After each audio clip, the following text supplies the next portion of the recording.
Tonight we will go deep into the realm of the unknown and question everything as we search for the truth. We will explore the possibility of countless phenomena within the ultra spectrum, and together we will learn that it is all connected. This podcast is brought to you by the Experiencer Support Association, and it is a live stream broadcast. If you have a question, send me a super chat or become a YouTube member. This podcast is brought to you by the Experiencer Support Association. Take a seat, relax, get ready, and welcome to Beyond the TinFoil Hat.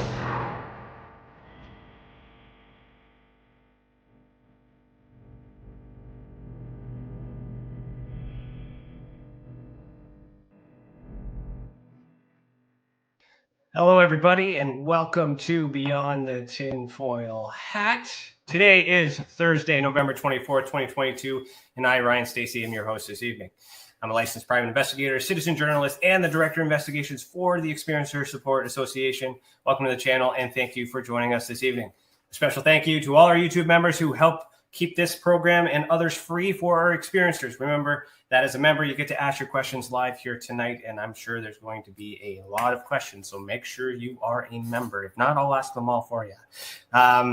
For all you non-members, you can super chat, send a tip on Rockfin, or ask questions to our guests live. Every little bit helps, okay, for a super chat.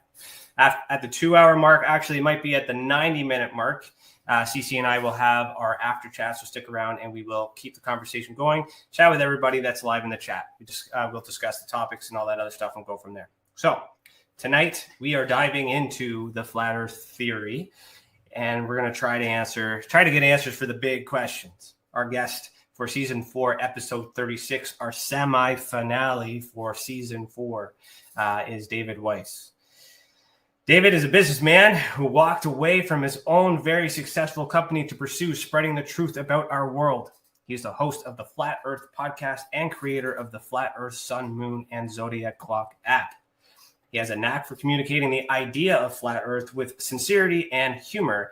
He knows this can be a lot to take in, and I'm still working on that one. Once you go flat, you don't go back. With his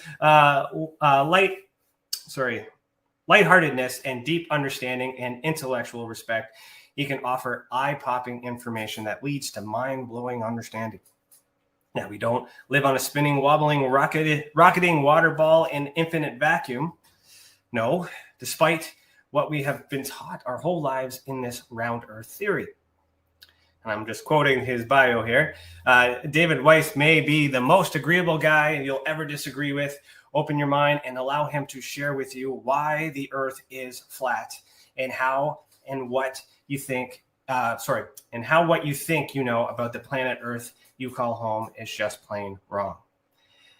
Make no mistake, he can have fun, but he will also show you why this topic is the most important topic of our unusual times and why we must continue in this relentless quest for the truth. It goes without saying that he will be the most fun, most exhilarating, and mind-altering presentation you'll ever see, and from the most likable of guys presenting it. He has been a repeated guest on many channels such as Alchemy Radio, Talk is Jericho, Alex Jones, InfoWars, and SGT Report, and many others. And links to all his things are in the description. So, David, put on your tinfoil hat. We're about to go down the rabbit hole of rabbit holes. How are you doing?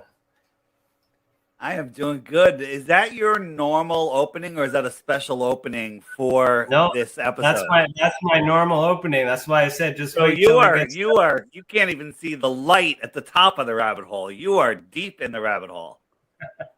So that's Tartarian stuff and all that. But yeah. So we might get into that. Yeah. Okay. So our icebreaker question from CC is: through your research, what has been the toughest pill to swallow when searching for the truth? Good question, CC.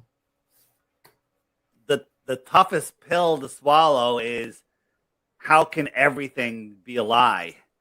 You know, people. The hardest question I used to get asked was, "Well, what's real? Tell me something big that's happened that's real." And I had a really hard time. I used to say, "Sully landed the plane on the Hudson River in the middle of the winter," and that's not true. That was also a scam. So the hardest thing It's relationships, long-time friends, family members that aren't awake, that aren't ready to wake up. So that would be the toughest thing. I haven't spoken to my brother and sister since 2020. It's because we really have nothing to discuss as far as reality, and I don't feel like fighting. So that's the toughest part. So I don't know what the toughest part is for me, but it just made me think. I have an uncle in the family that very, very heavily believes in this theory. And when he first told me it, I thought he was crazy. It caused fight at Christmas, all these other things, and he, full blown into it. And after I've started to research it to understand how some of that stuff might be connected to all the things that are going on in the world of what's called circumstantial evidence, there seems to be a lot of circumstantial things that make sense, although cannot be proven because I am not able to go to space. So I am definitely on the fence, but my legs are in the flat Earth side. So that's where I'm at for that. But I could still hop back over the fence at any time. But I don't. No, you can't. I don't really. I don't really want to. Well, no, it's not about wanting to. It's once you start seeing the lie and you start breaking through the programming, then there's no way out, because the more you look for a way out, the more things you find that lead you in farther and farther. Nobody leaves flat Earth. Nobody.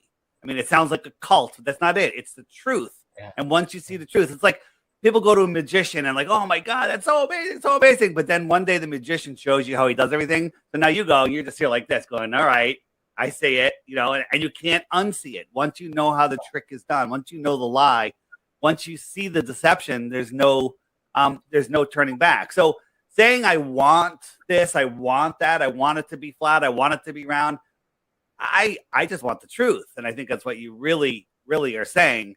But once you see it, you can't unsee it. Yeah. And for me, it's always been, like in order for it to happen, like a lot of people got to be in on it. And for that to be true, it will damage a lot of thoughts, and a lot of things will be destroyed out of it. So there's a lot of pain that kind of goes with it. But then at the same time, it's like what shaped the earth to me really doesn't matter. What matters to me that is if they lied, then why the lie, how it affects you, everything. And we'll get into all that. But when you say a lot of people have to be in on it, actually that's not true. The vast majority of the people that defend the ball have no idea what you just indoctrinated to a point, and mentally, spiritually, they're locked into holding on to this ball thing. I have to say hats off to the globalists that created this system, because they did such a good job indoctrinating people to the point where they'll fight it. If you don't believe me, go to a 10 or 11-year-old kid that's like the perfect age and say, hey, want to know a secret? The earth is flat. He'll chop your head off. He'll throw so much propaganda at you. It's unbelievable. And that's just at this young age where they've really indoctrinated them all the way through school. All of schooling is to make you think that you're insignificant, make you think that, you're flying through an infinite space. You're an infinite speck, and you're a plague to the planet, right? All of this stuff, it's all to make you live in fear, limit your thoughts, and stop you from nearly reaching your full potential. I mean, if people reached a fraction of their potential, this world would be an amazing place. But right now, people are trapped in the Matrix, and the Matrix is the globe. And the globe is a prison for your mind. And well, it's definitely possible. I mean, I can't say for sure, but you've done a lot of research, obviously, and you're confident why you're here.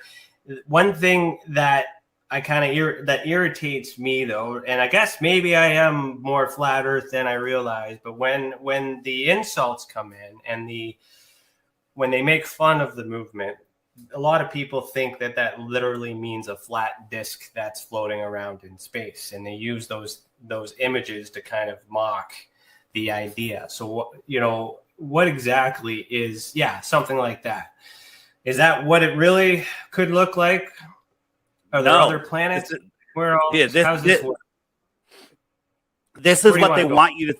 This is what they want you to think flat Earth is. Flat Earth is nothing like this. Because if you think about this, This makes no sense. All of the videos are like, if you walk to the edge of a flat Earth, you'd have to lean over because it'd be pulling you towards the center. None of that's true. No flat Earther thinks this. Only people that are indoctrinated into the globe think this is what flat Earth is. There is a little bit of truth in here because what is behind the shoreline is outer space. We'll get into that in a minute, but not this outer space. Okay? There is no outer space like that, but the outer space. Mm-hmm. And I understand too, and I caught on to that with the wording, right? Because it's outside the dome, or is it outside of? Well, it's beyond the shoreline, right? So if the world is set up like this, right? Here's our shoreline. That what some know as the ice wall. It's the shoreline of our pond. Right, our world pond, is being contained by land that's higher than the surface. Right, a pond is a pond, a puddle, a lake, is a body of water that is surrounded by land that is consistently higher than the surface of the water. It's a container. Large bodies of water at rest need lateral pressure, and without it, the water will just flow elsewhere. They tell us Antarctica is the highest land on Earth. This is Antarctica. Okay, they tell you this is the South Pole, but you go from here, you go all the way out here, it's thousands of miles, and we're at the South Pole. But nobody keeps going this way and pops up over in Australia. Keep from base, don't go here and meet people that were at this base over here. Right? They don't go, oh, we'll meet you over Edmonton Scott Station, whatever. Right? But this is where they tell us the station is, right here. Okay? Right. And they want you to think this is a continent over here. But in reality, it's just like this. And what's out here in the outer space? We can get into that. Okay. Okay. I'll let you lead the way. If I got questions, I'll ask. Well, people say, well, what about navigation, right? This is a map of the world that was used for war planning. It was it's still used for navigation today for flights and everything. And, you've seen the Gleason's map, I'm sure. This was in all classrooms, in all libraries, everywhere until the 1950s. And then all of a sudden it was pulled. Why is it pulled? What's going on with that? What are they hiding? Right? This is the best map of the world that we have. And when I show you my app in a little while, I can prove that the sun does circle around it some way.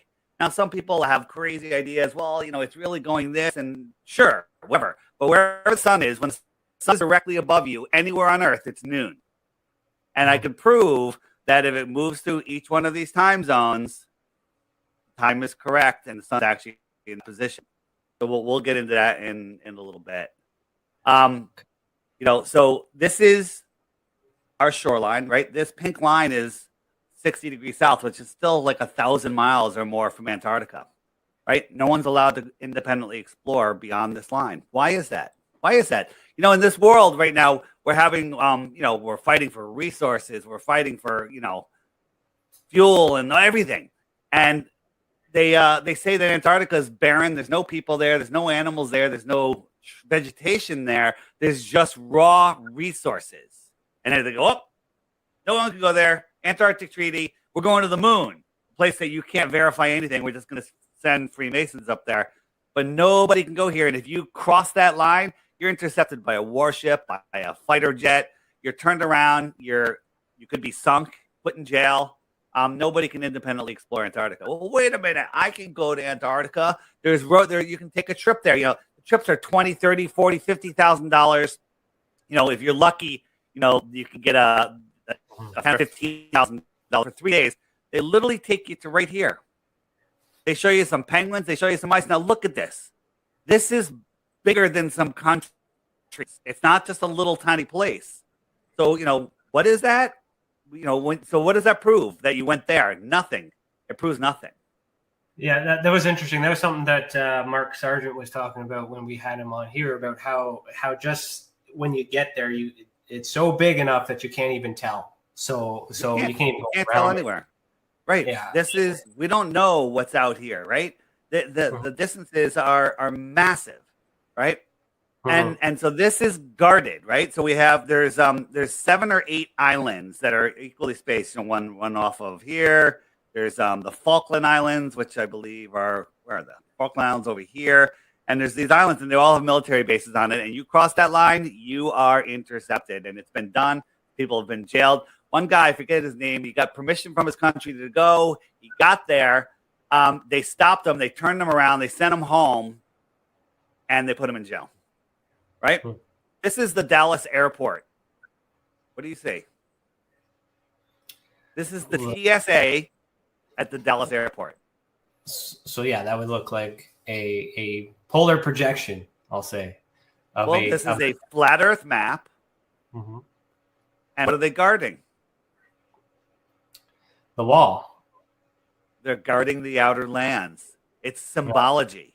Okay. Yeah. Why would they set it up like that? Why would they set it up like that? Right. Yeah. Mm-hmm. Have you seen this map? This was found 10 centuries. Yeah. It was a 10th century old map. Something outside of the wall. So check this out. So our sun spins around in here, melts us out. So let's say everything out this far is frozen. So this is all just frozen because the sun is just frozen. So all of these land masses are frozen in the ice. Let's say this one is partially half uncovered, right? Half of it sticks out, and you can actually take a boat to here. What if they were just taking people to here? And they go, you're on Antarctica, right? Now it's all frozen. So this is, if you tried to go around it, you can't. So you try to go around it, you'd have to keep going this way. You'd have to keep going this way, following the shoreline, right? Last person to do this was Captain Cook, but we went 65,000 or 68,000 miles, like that. When he should have been around like 10, 12,000 miles. Okay. But if you pulled up to here, this is bigger than the United States and Canada combined. Okay. So this is a little island. This is a massive continent, right? So if you pulled up there and they're like, this is Antarctica, right? And maybe over here, this is Antarctica, the base that's off of Australia. Okay. Nowhere near each other. Right? You with me? Yep, I'm with you. Here's something that happened recently. We're looking at, you can go to ship tracking. Oops, that's not what I wanted. Hold on. Ship tracking sites. Wait, where'd it go? Oh, here we go. So this is where you can track cargo ships, right? Okay. And you can click on them. It'll pull up the information and give you all information about the ship, where it's going, where it's coming from, captain's names. It's everything. It tells you everything about it. Well, this is Antarctica. Okay. We found ships in here. This is a ship right here. This ship is 300, 400, 500 miles inside of where it's supposed to be land or frozen. And there's other ships going up and down in here. Where are they going? What type of ship is going? Military? No, cargo ship. This ship was almost 500 feet long, or 500 meters. 500 meters would be huge. I think it was 480 meters. Giant ship. I got to nail. So a giant cargo ship. Where's it going? Maybe it's going out here to other lands, right? Maybe it's not frozen out here. Maybe that's why they're worried about global warming, because it opens up these shipping routes, right? Yeah. So where did that ship come from, right? So we look it up, and we found out it's from a little island called Kiribati, okay? Out in the middle of nowhere, right? You wouldn't even find this thing. That's a tack you're seeing. You don't even see the island yet. We zoom in, and here it is, the island of Kiribati, right? So what's going on out there? What's going on out there in Kiribati? There's the Chinese government very involved out there. I believe our government's involved out there. Like, what are these people about? What's going on here? You've never even heard of this, right? Maybe there's trade routes going on right now that we would never know. We would never know if there's ships, information, technology, people. We don't know what's going on. But coming from this little island in the middle of nowhere, look where it is, right? Kiribati is is right, not there. That's my mouse. It's right here in the middle of nowhere. Yeah. Here it is. If you didn't put that pin in, you wouldn't find it. So with something so small and hidden in plain sight, why put it on there at all? Yeah. So and you could I encourage people, go look the island up, zoom in. You can see, there's a whole civilization there. There's some towns. There's 3 little villages. One of them is called London. One of them is called Paris. Right? Weird. I don't know. Just saying. Right? And so what they did is, instead of letting us know there's an extended plane, they took our plane and wrapped it onto a ball. Okay? Yeah. They wrapped it. So that's our world. We're trapped, right? Instead of letting us know that we're out here, right? They took the edge of our shoreline, they cut it out, and they wrapped it around a ball. That's the prison for your mind. Yeah. How about that?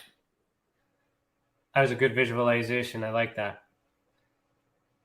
Yeah. Because you got the equator, you got your Tropic of Cancer and Capricorn, and then that's the thing. It's just like you either believe it rotates in a globe, but the same thing. So I'm sure you'll show this with your app, because you can measure time with the sun and the moon as well, as if it was flat, and some of those things do line up with what we're told. So there's what we're told. There's what we know, and there's what we see. So the problem that I have with this thing, which makes it so challenging for me, is when I became aware of the possibility and I was open up to the things that I see and all these other circumstantial things. It's like I just stopped believing certain things about all these other things and start getting this paranoia where I'm thinking that they're lying, and then they have lied. But are they lying about everything, or are they just lying about this one thing? Yep.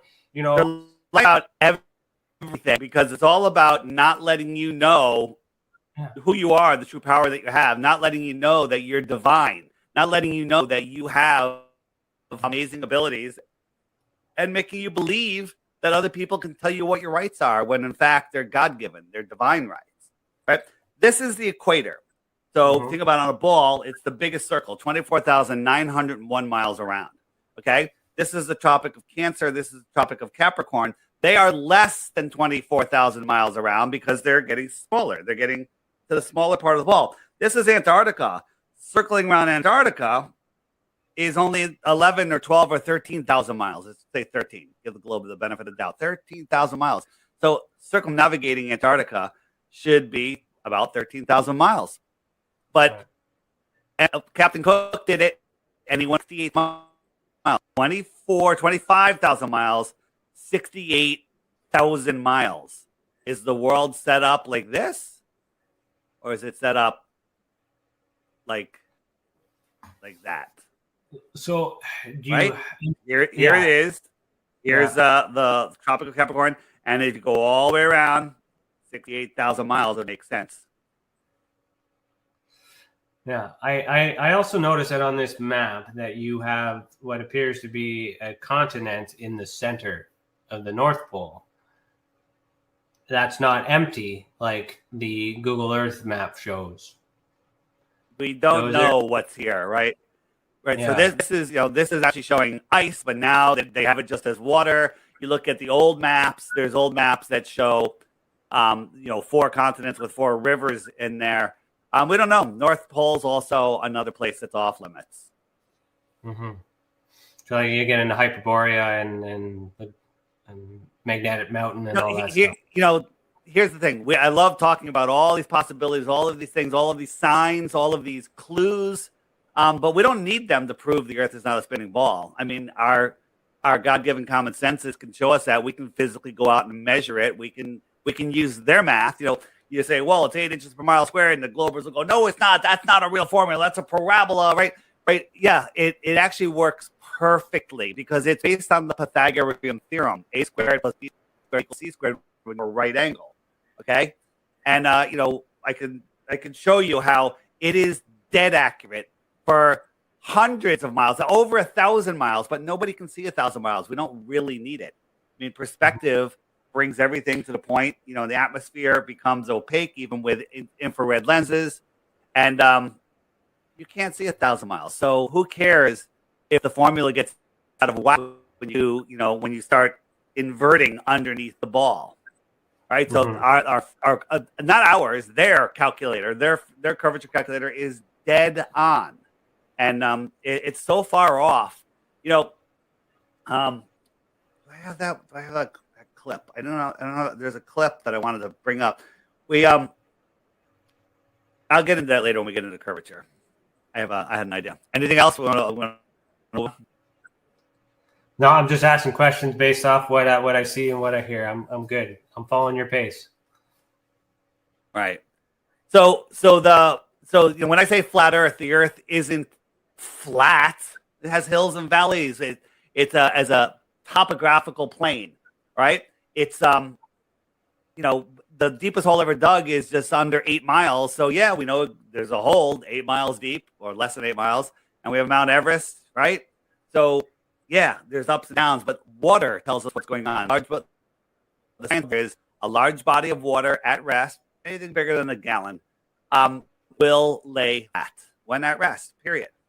People go, what about the sunset, right? What about the sunset? Well, this is the sun just going away, right? It's not because I'm spinning, falling over faster than the speed of sound backwards, right? I'm looking at the sun just going away, just like I'm looking at these streetlights going away, right? Same exact thing. When you stand under one of those lights, that's your noon sun. This is your morning sun or evening sun, depending on which way it's going. Noon sun right here. And this is the evening, and it just goes away in a straight line. Actually, depending on where you are in the north, you'll see it curving as it goes around because it's circling around you, right? You've seen my flat Earth kitchen, I assume, but this line is level. This is a level line. It's this line. This line is being filmed from an elevated position, from a celestial position, right? And it's level. Right. This line's being filmed, the same line being filmed from a terrestrial position on the ground, and it looks like it's going down. It's exactly what we see with the sun. Here's an actual sunset. It's going down. And what's it going behind? It's going behind the atmospheric deck of opacity. That could actually be a mountain range in the distance that you just can't see because there's no light. The light that's bouncing off of it can't get to your eyes. So it just becomes sky. Okay? With me? Yeah, I'm with you. All right.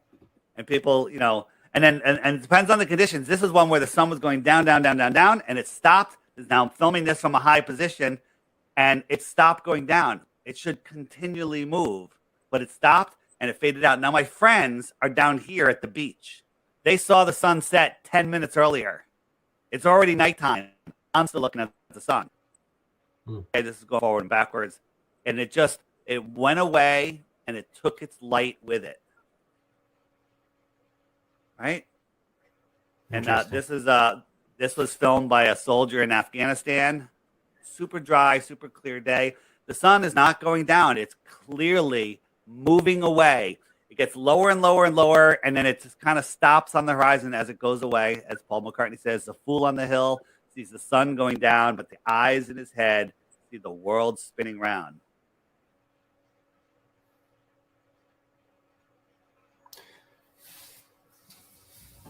I remember seeing a time-lapse video or picture of this of that as well, but I think it was in Antarctica or closer to Antarctica. So you actually didn't see it go. It went down and then it went back up. You know what I'm talking about? Well, it goes around you. It circles around you. Yeah, so it was going. Yeah, and I thought that was interesting. It circles around you. So let me jump backwards here. So so here's my app. Let's go a little bigger. Right? So the sun circles around. So if I'm inside, can I reach up here? I can. If I'm inside that inner circle, which is the Tropic of Cancer, let me just slow it down because it's a little crazy. Right? What is the sun doing? If I'm anywhere inside of the inner circle, right? Tropic of Cancer. So America, North America, England, all of the northern countries. What is the sun doing? Well, wait, let me back up. Anybody inside, we'll call that inner circle the Arctic region.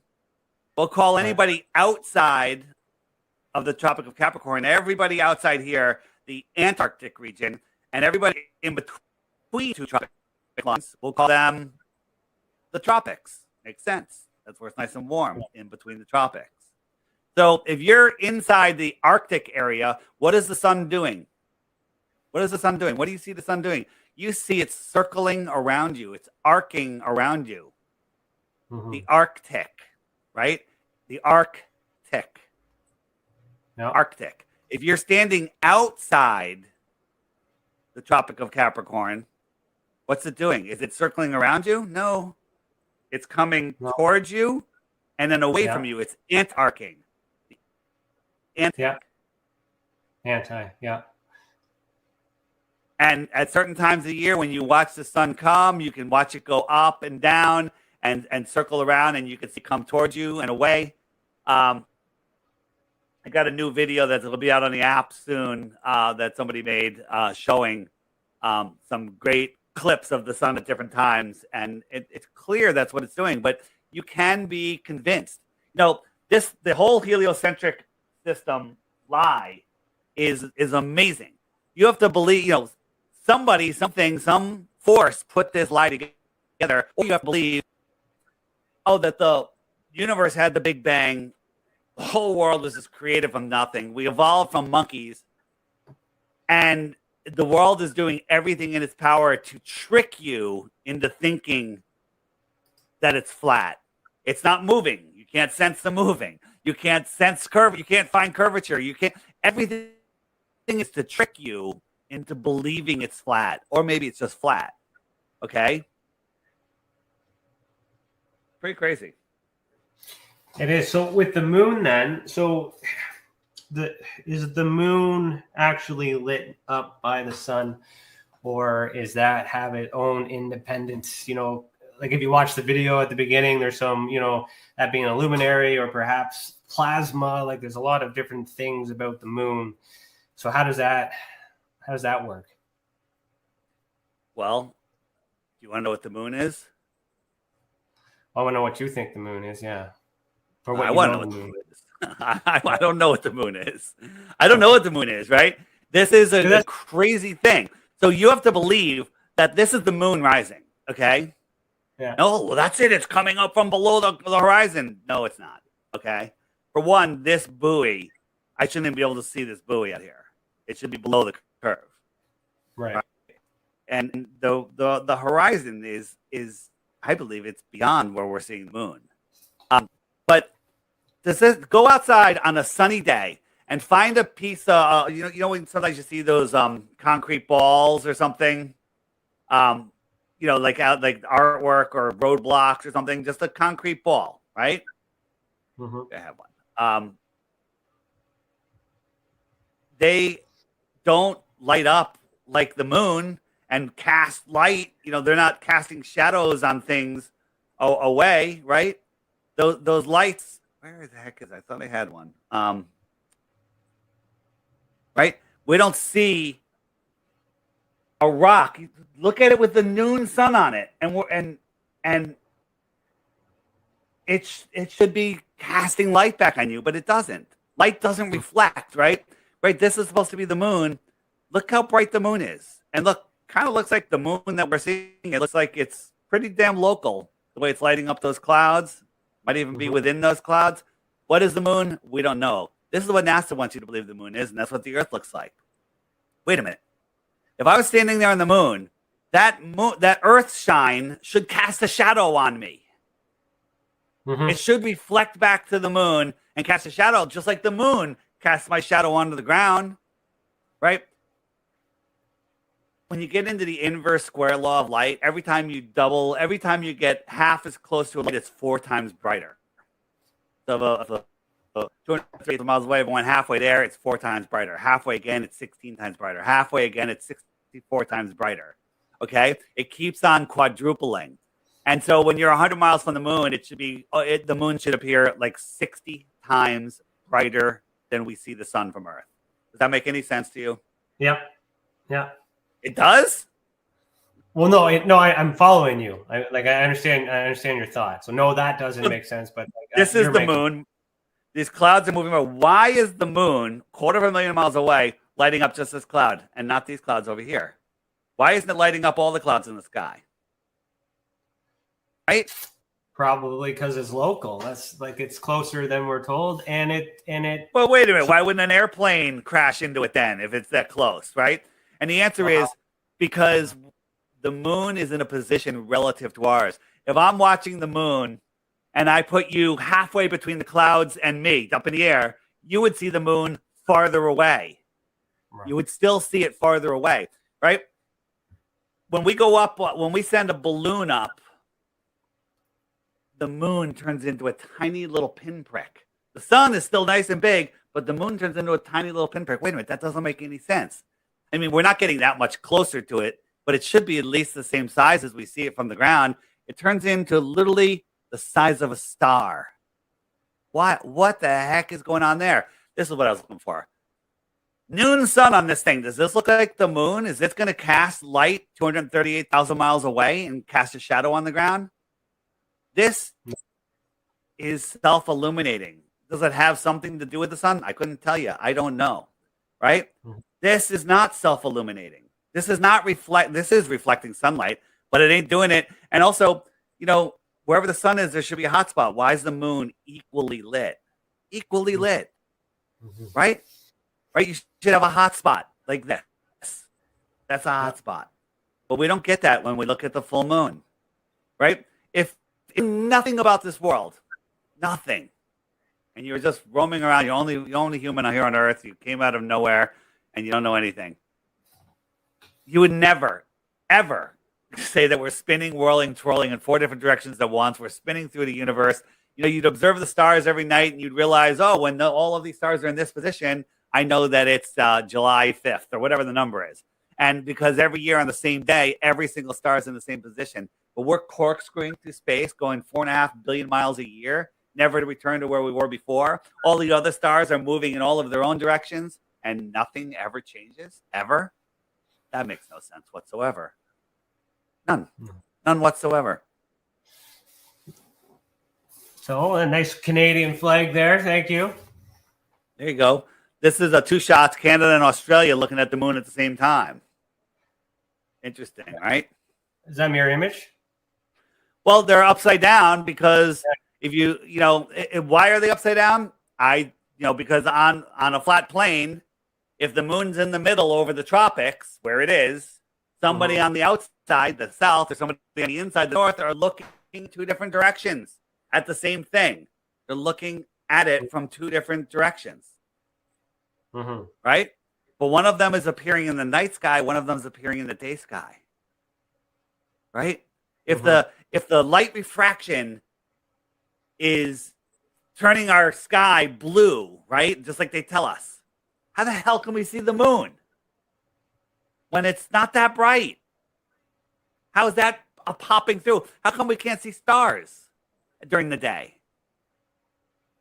Well, we can see the moon during the day at certain times of the month. Right? Yep. This is the Red Bull space jump. People often use that. Look at this sort of curvature here. This is all New Mexico. Do you see a problem with all of this being New Mexico? Yes, you should see a problem. The whole planet. That's a quarter of the world is New Mexico. Yes, they're using a fisheye lens. However high this is, I'm not even sure that the friggin' Red Bull jump even happened. Okay, and when we look, here he is on the ground. Here, the red line. Here he is at 127,000 feet. Ground, 127,000 feet. Why doesn't the horizon drop? Right? So are you suggesting that this was kind of like green screen kind of type technology? There's 2 possibilities. So first, this is what Google Earth said the horizon should look like from 10 feet, from 127,000 feet. It should have dropped. But as I showed you, it is exactly the same. You might even argue that it's higher in this one, but that's just what we're just going to say it's the same. So did Felix go up to 127,000 feet and jump? Maybe. If I had to bet, I wouldn't give you odds because there's a lot of anomalies of like on the back of his seat.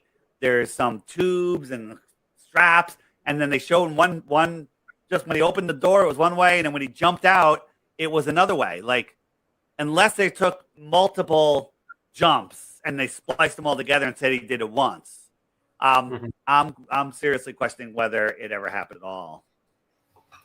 Right.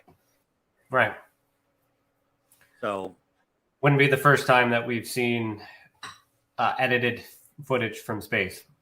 Yeah. Think about it. People think that they're flying around a ball like this. Airplane, not air globe, fly around the Earth plane, right? But to believe this is going on, right, on a spinning Earth, we're flying, right? This is absolute and total unthinking. This is indoctrination. Right? Look at that. You can't even wrap your mind around that. It's practically, no sense. How do you project where you're going to land? Like it seems very challenging to be successful in those movements. If you were right, go ahead, finish. I'm sorry. No, I was going to say, then you apply the same thing to the flat map. Assuming that they're going from A to B, then it makes accepting the possibility that it's not moving and it's stationary, then it makes sense. So if you were on the equator right here, and you're just sitting there on the runway, and you waited 24 hours, you go all the way around, and you've gone 25,000 miles in one day. Okay, so you're moving about 1,000 miles an hour on the equator. But if you're all the way up here in Alaska, you're making a very small circle. Okay, you're still spinning around once a day, but you're making just this small circle up here. You're not making this big circle. So you're only going maybe 200 or 300 miles an hour, maybe even less. Okay. So if you're on an airplane sitting on a runway in Alaska, so you got your 200 or 300 miles an hour of spin inertia, and you take off and you fly to Ecuador, and you want to land on a runway that's oriented north-south like this. That runway is moving sideways at 1,000 miles an hour. How are you going to land on that? How's your plane going to gain speed sideways, twice its forward speed to land on a runway? And why wouldn't we see that movement while we're in the plane too? Why wouldn't we lift and then all of a sudden everything moves? Well, the rover will take gravity. Gravity is holding on to you, and as you're going, it's speeding you up because the air. You know why they tell us the atmosphere spins with the Earth? They say because of friction. The friction of the topographical plane of the ground is pushing the air, and then the air has its own friction, and it's just all coming together. But what? Air friction?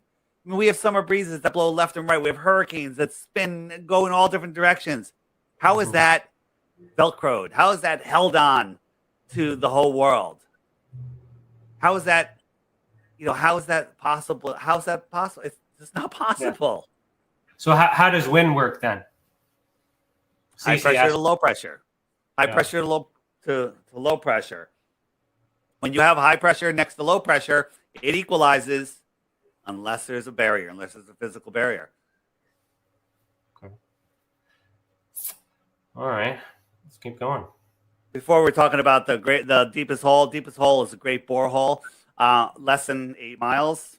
That's like drilling halfway through the skin of an apple. Not even halfway through the skin, right? Oh. And they had no idea what they were going to hit. The ground penetrating radar was wrong the whole way. No more rocks, no more water. They hit rocks, they hit water, and then they hit an impenetrable barrier. They couldn't get through it for years, and they gave up. But somehow they know what the next 4,000 miles is. See, this is a meat. Every textbook, what we're taught, that we have a molten magnetic core, okay? A molten magnetic core is like me giving you a bag of powdered water. Just add water, right? There's no such thing, okay? Yeah. There's no such thing as a molten magnetic core because before a magnet melts, as you heat it up, it loses all of its magnetism. Nowhere in nature can you melt a magnet and have it maintain its magnetism even before it melts. So a molten magnetic core is just them laughing at us.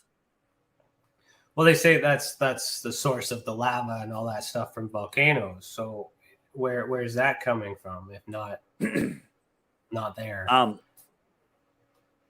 Well, they want us to believe that volcanoes are spewing lava from the center of the earth when in reality there's things called lava tubes, right? And I believe that they're made from, the earth is like a capacitor. It's soaking up all of this electricity from our sun and moon.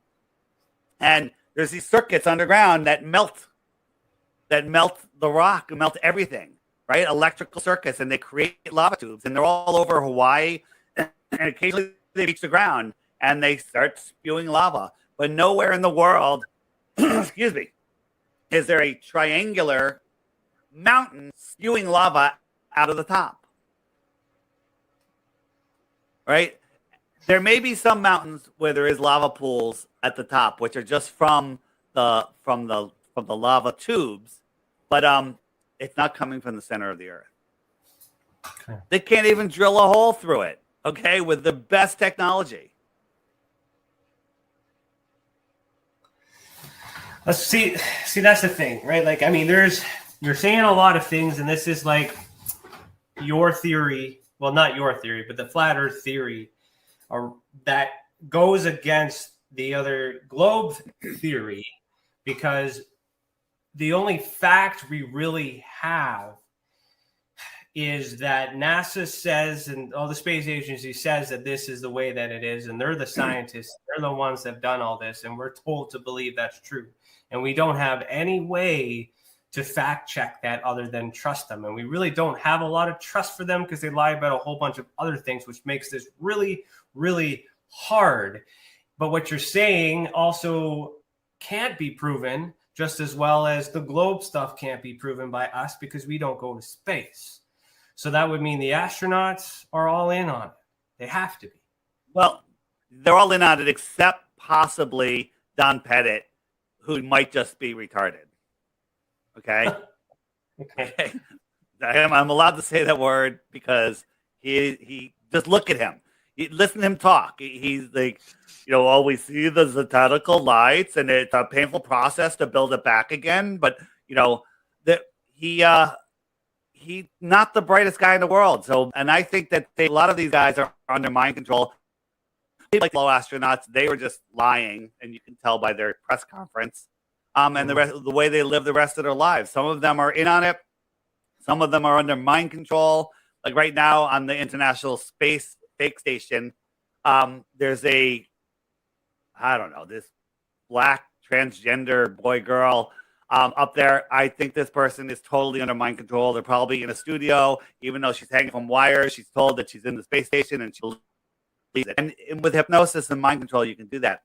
Let's talk about some proof, some absolute proof, right? We're not just saying the earth is flat. We can prove that it's not a ball. So this is, we're going to have a little math lesson, okay? This is easy. Right triangle, we got A, B, and C, right? A squared plus B squared equals C squared. Coming back, this is easy. This is what they taught us in school. So here's our person, and we have a straight down is a straight line, and perpendicular is a straight line. Okay, so they tell us the radius of Earth is this would be the radius from their position to the center and out, and the drop would be from here to the surface of the Earth. So let's take a look. So they tell us the radius is 3,963 miles. You with me? Pretty easy so far, right? Yeah. And let's just say we're going to go out 100 miles. Not to scale, people. Relax. 100 miles. So the Earth is constantly curving away more and more over that 100 miles. Mm-hmm. Okay? So radius 3963, 100 miles. Radius squared plus distance squared. We got our numbers. Equals h, and h squared is 15,715. Okay, so if we take the square root, right, it's 3,964, right? So here are the actual numbers. So this is 3,964. So 3,964 minus 3,963, which would be the radius to the surface, right? This line would be the same line to the surface over there, equals 1.2615 miles left over. Okay? Right. So this, the 1.265 miles is 6,660 feet. We know that's the number. 8 inches per mile squared at 100 miles is 6,660 feet. So the Pythagorean theorem absolutely 100% proves that the curvature formula is right. Now, if you went out 10,000 miles, yeah, you got an issue. Okay, but we don't even need to see over 1,000 miles because you can't. So one of so let's put that into practice. So we have Mount Canigou, right? You can't see it 275 miles away, except when the sun lines up with it twice a year. It backs it up. The top of this mountain should be more than a mile below the curve. This should be more than, you can't see it until it lines up. From this viewing spot, it should be over a half a mile. I'm rounding down. But it's right there. You can see the sun. You can see the mountain. The globers will tell you, oh, that's what's behind the curve. It's just refracting and it's stopping at eye level perfectly. Because again, the whole universe is conspiring to make you think that the Earth is flat, not a globe. Or maybe it's just flat. Okay? Here's from, I don't know, in California, Mount Jacinto, 123 miles away. This is with an infrared lens. With a regular lens, it's just a blue sky, and your horizon's right here, okay? And you think, oh, that's the curvature of the Earth. But then you take out an infrared lens, there should be 7,000 feet of curvature at that distance. Right? The very top of the mountain is all should be safe. You can see the whole mountain.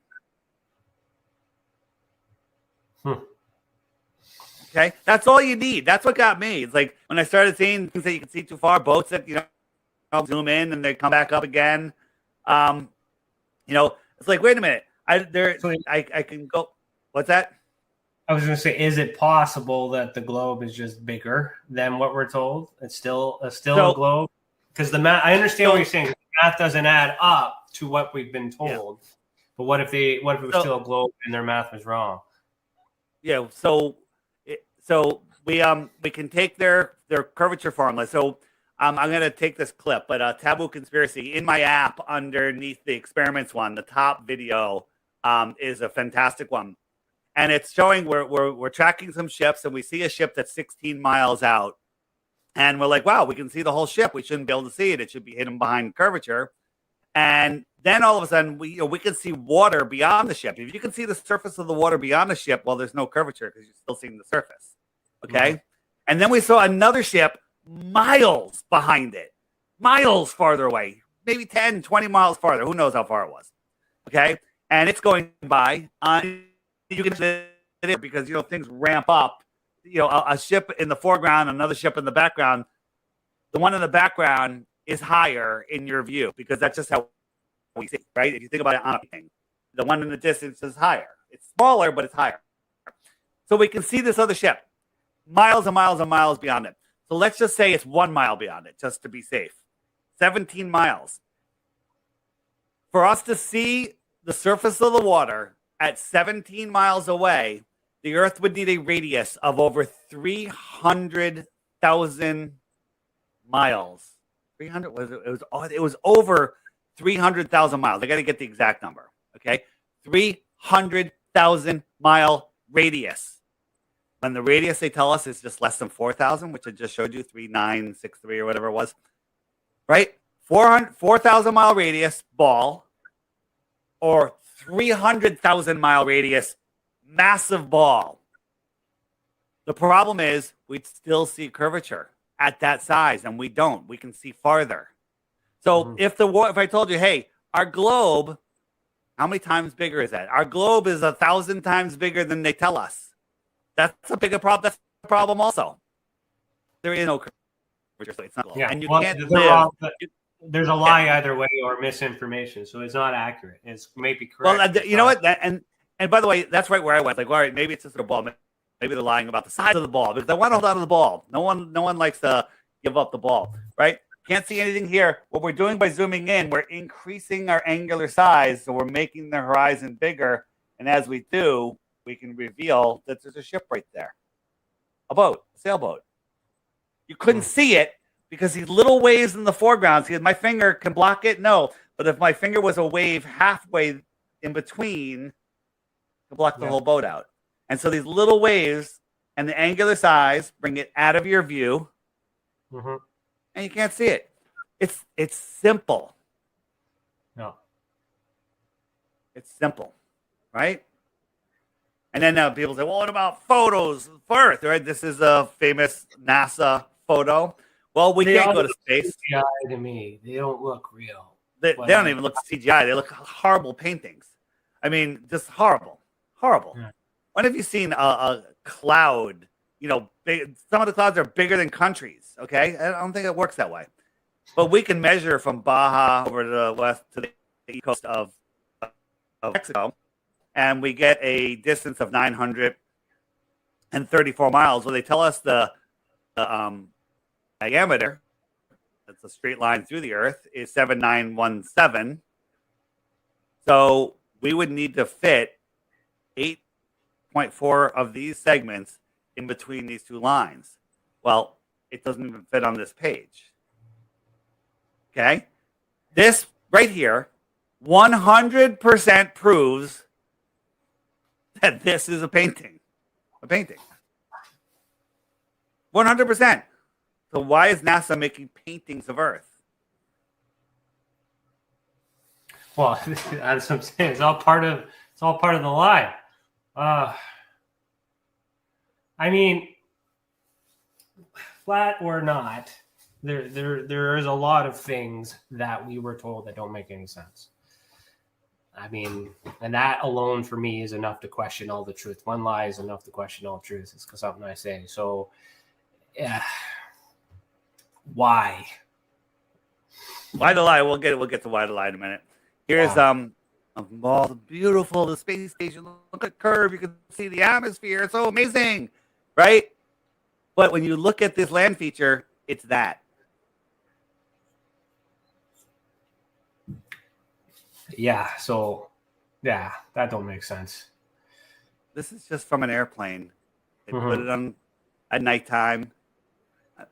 I mean, it could even be faker than that, but that's all it is. And they curved it.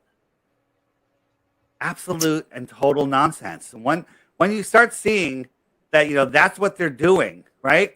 Here's another one, right? Oh, so cool, right? It's so cool. So it's so much larger. Yeah, that would mean the Earth is bigger than that. But then if that's a painting or a drawing, this is out of a window from an airplane. They curved it, said they're on the space station. Well, this is I think this is like another alleged photo from outer space of the Earth. Well, which curvature is right? Look at this. Yeah. That's a lot of the Earth, right? Yeah. It's all, they can't even get it. I go back and forth. Like, are they doing this on purpose? Are they doing this on purpose to see if we miss, or are they just that bad? Okay. Right. All of this. Right. Here's the picture we're just looking at. So I took all of this land, I circled it, and you have to believe that the rest of this land is on the other side of this. Yeah, that's like a quarter of it. If you can't see this, if you can't understand that they can't get their scale right, right? So here's this land right here, right? Mhm. There's nothing down here. So all of this land, all of this is on the other side of this ball? Yeah, no. Yeah, no, right? No, yeah. unless this map that we're looking at is not to scale. And but that this is a good point, because like there's so many arguments that could be made with each of these systems, but not one system is perfect, other than this idea of the Earth being in a container in polar projection flat Earth. So yeah, no, I get it.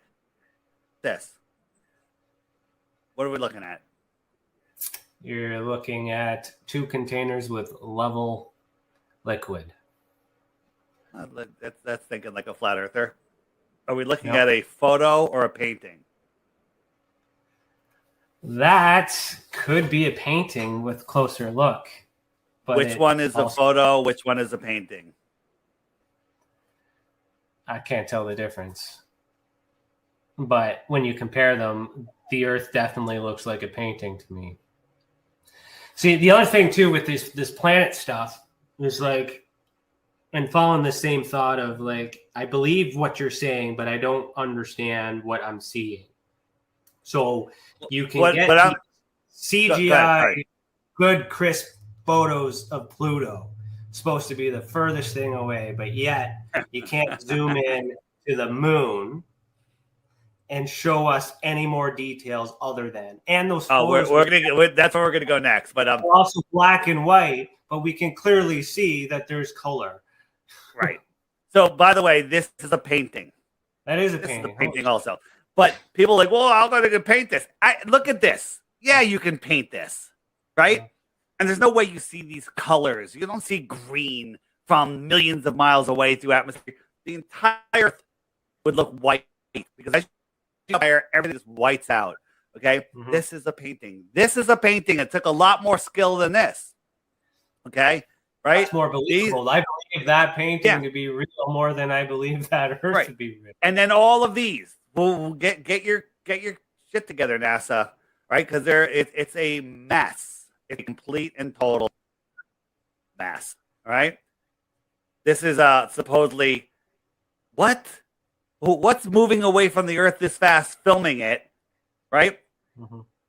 No, this is all CGI, made in Blender or whatever. Well, I mean, so the way they explain that is they take multiple pictures and then they map it and then they create this animation. So they even admit that it's an animation, but by admitting that it's an animation, also is admitting that you are the opportunity to make it all up. So it's like it's like saying I didn't mean to kill them, but I wanted to. You know what I mean? Like it's not. It's contradicting. Yeah, I got it. This is what color is Australia? Okay, this is what they want us to believe. I think Australia is much bigger than they're telling us. Australia is massive, right? This was on everyone's iPhone. First iPhones that came out, and this was on it. Coolest thing ever. But when you look at it, they're lazy. They use Photoshop.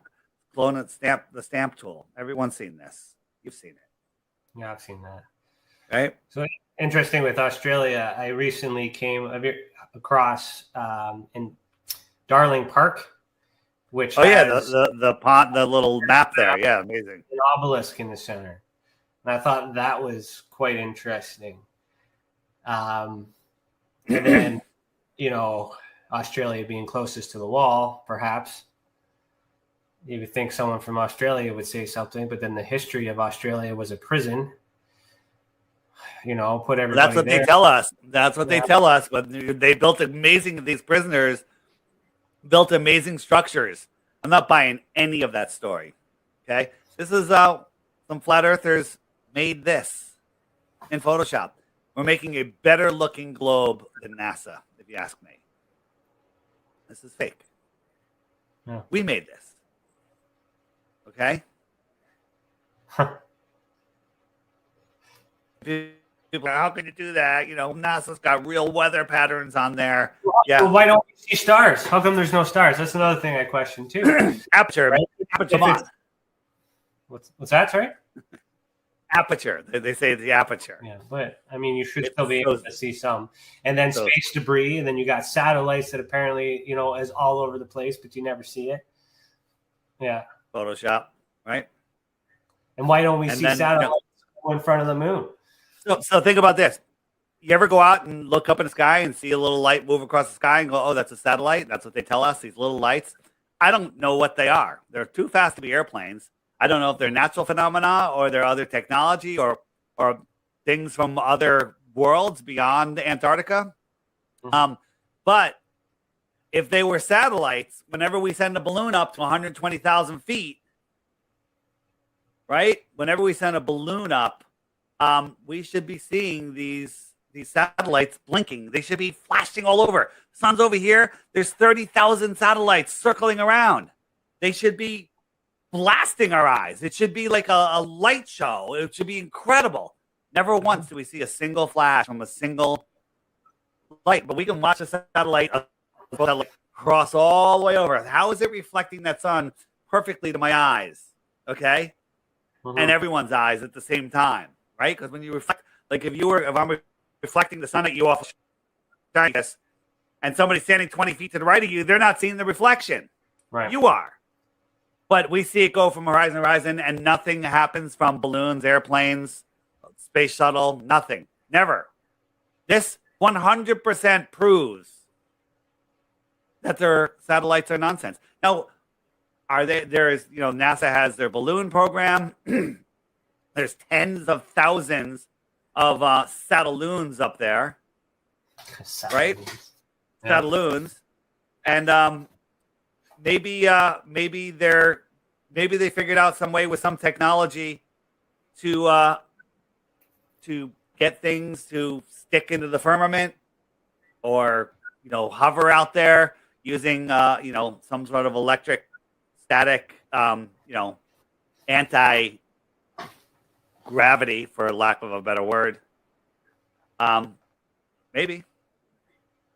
Right? How come Artemis doesn't see any satellites? Right? Mm-hmm. That's from the recent Artemis? Yeah, this is just from the other day. That's bullshit. That's not. Oh my God, that's the best one they have. That's the best photo that, Jesus. Oh my God, the other stuff they have is absolute insanity how bad it is. I saw a picture that showed the curvature of the arc of the rocket taking off and totally missing the moon. Well, that's wrong. I'm going to show you that in a second. That's if you want to listen to their story, they're going to just laugh at you. Say, no, you don't understand. And I'll explain it. And they're right if you want to believe their nonsense story. Right? Why did it take Apollo 3 days to get to the moon and it takes Artemis 6 days? I don't know. Same trick 50 years later. Same trick 50 years later. Nothing is going to the moon. If it did, it would get there in a minute. Okay? This is the moon from Artemis. Featureless. Nonsense. This is the moon from Japan when they sent a probe around. Yeah, that doesn't look great either, but it's still contradicting. Yeah. It's like we could look at the moon from Earth with our naked eyes and see more detail than Artemis can. Yeah. You can take a Nikon camera and zoom into the moon and see, the aura. Incredible detail. Yeah. So this is why Artemis takes off and then it loops around the world before it slingshots to the moon. So that's why the argument is, the moon was up there, it took off and it went down and it went around and then it slingshotted to the moon. Which is complete and total nonsense, right? They want you to believe this is what's going on, and it goes into this lunar orbit and it makes a big loop and then it ejects something and it sends it back to Earth, right? They're going to mass ejection to push it because there's nothing to push off of. So they're ejecting mass because Rockets don't work in space, right? A propeller on an airplane pushes off the air. A propeller on a boat pushes off of water. Take the propeller out of the water, or put a fan, an engine in a vacuum. Nothing happens. Doesn't work. So they have to eject back. So what is this capsule? This little capsule. What mass are they ejecting? Where? What direction? How is that going to send them up to Earth? So don't forget, it's whizzing, and the Earth, and the moon is moving. Give me a break. But people didn't notice. This is from NASA. What do you see here? Well, what do you see here? It's a flat Earth map. Yeah.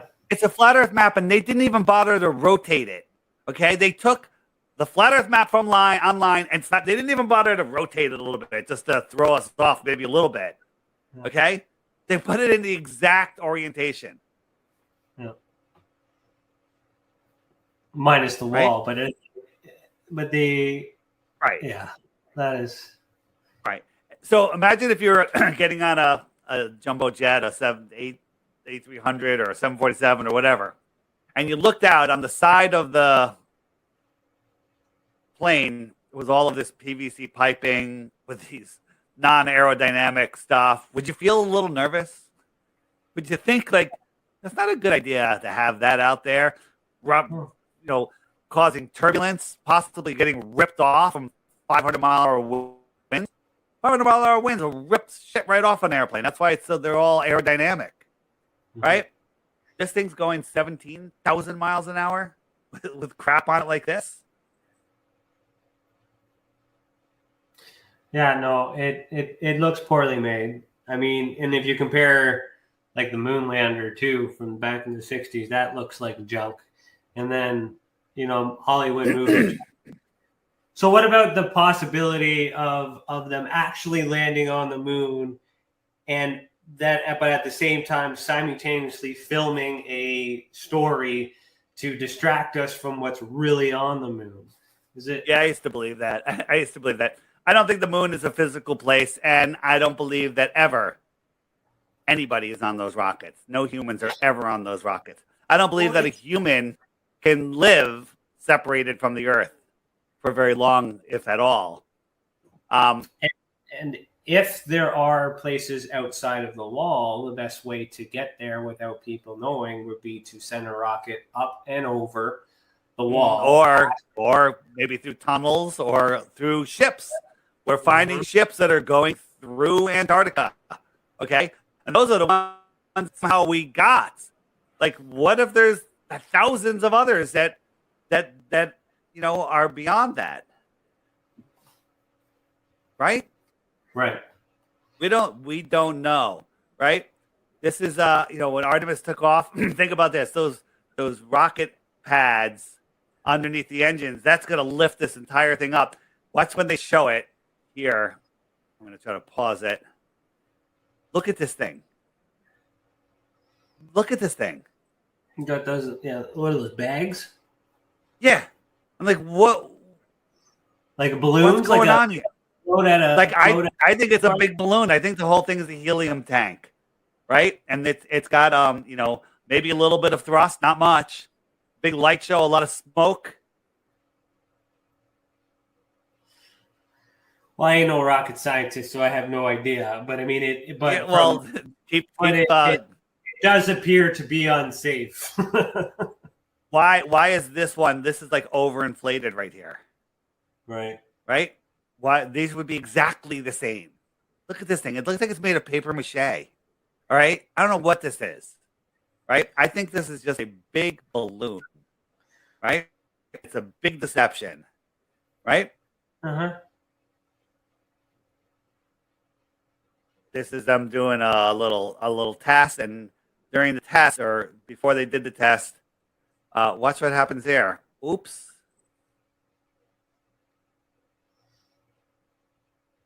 Big pressurized tank just exploded, but it looks like a cloth or something. Right.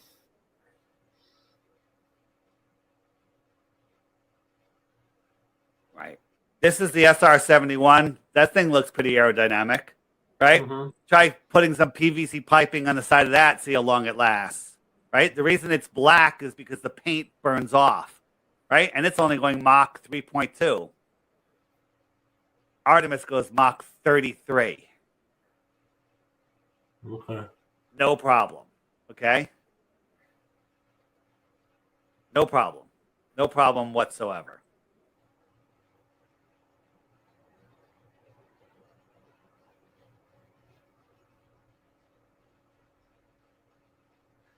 So if they're not going to space, where are the rockets going? They go in Bermuda Triangle, and then they show us cartoons. Cartoons? Yeah, that's true. So, yeah, I guess so. So then it would be it's like a movie, but in order for this to be, that's where we get all these ideas about simulation and movies and things like that too. I mean, Disney, is closely connected to NASA as well, with film studio, all this other stuff. I know the history of Universal Studios too. Universal came out with a CGI image of the globe before we allegedly got the first photos of Earth. Like, there's a lot of timeline inconsistencies that suggest that NASA was, a film studio prior to becoming a space station. And then the Canadian Space Agency was created in like the 90s or something. Maybe not in the 90s, later than that. But yeah, founders of NASA. Got Walt Disney. Yeah. Walt Disney, you got right Nazi. You got Jack Parsons and Aleister Crowley. These are the founders of NASA. If you can't see this problem, I can't help you. Huh.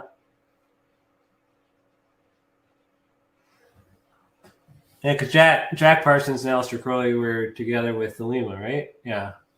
And then, ex-Nazi. Yeah. Okay, so you know what I'm talking about. Yeah. And Universal in 1927 had a spinning globe, and then when NASA finally sent a rocket up, it happened to match what they pre-programmed our minds with. It's making me angry because it's once you get over the anger and you realize, hey, this is really it's great to learn the truth. And then you can start unplugging from the matrix, which is stop giving your power away to these evil controllers. The problem is, if people Google flat Earth, they just get fed propaganda. They end up at the Flat Earth Society. They see the disc floating in space. They see a bunch of nonsense. They go to these professional troll channels, these anti-flat Earth channels, where, usually the guy's pretty well spoken, and they're out there just to keep you trapped, keep you lost. And that's what's fed to you. Right, so you have my app. I have downloaded that app. I have used it. I couldn't quite understand it. Well, let me give you a quick lesson. So okay, yeah, it's very intuitive. And by the way, there's instructions. I'll show you where the instructions are. But here's the challenge. I tell people, just get the app. It's $3 every day. There's a new video right here. Just tap this and watch a new video each day. Just when you're having your breakfast, whatever. Commuting to work, whatever it is. Watch the one video a day and see what happens after 2 weeks. You'll be like, whoa, especially if you think Flat Earth is dumb. There's nobody that can watch for 2 weeks and not end up at least throwing out the globe. And that's all that matters. If you miss some, you can hit the archive button. And we got all our functions over here. The top middle one, the question mark, and these come in different orders depending on how you set up your app. These are frequently asked questions like, hey, why the lie? If you click why the lie, up comes a playlist of videos that the Google doesn't want you to see that deal with why the lie. Awesome stuff. It'll blow your mind. All right. Hey, what about seasons? How do you explain seasons? Click the seasons button. And again, videos that they don't want you to see, but they're still there. Why they can. If you hit the web, the one that looks like a spider web, this is what I call the more resources page. All sorts of stuff. We even have mud floods right here. We have debunking the debunkers. If you ever see a debunking video, go here, find the related video to it, and then watch it, and then you'll see how stupid the other one was. Biblical flat earth, amazing stuff there, whether you believe in the Bible or not. Here are my interviews, and then I'm going to be making a comprehensive one, but here are some instruction videos. So I keep adding new ones to this list all the time that'll go through all sorts of stuff on the app. There's the books button, which will bring you to where we have all sorts of books, kids' books, adult books. A great book right here, 16 Emergency Landings Proving Flat Earth. We didn't even get into that. We have, this is just Flat Earth products, Flat Earth related stuff. Anybody that's selling something that's cool for Flat Earth, it's on this page. We're adding more and more all the time. And we have our homeschooling section. Marty leads with his Gnostic church every Sunday. Amazing, amazing, amazing stuff. Curriculum for homeschooling. We got Crow Triple video. We got Owen Benjamin's on here with his Beartaria. All sorts of resources for homesteading and homeschooling.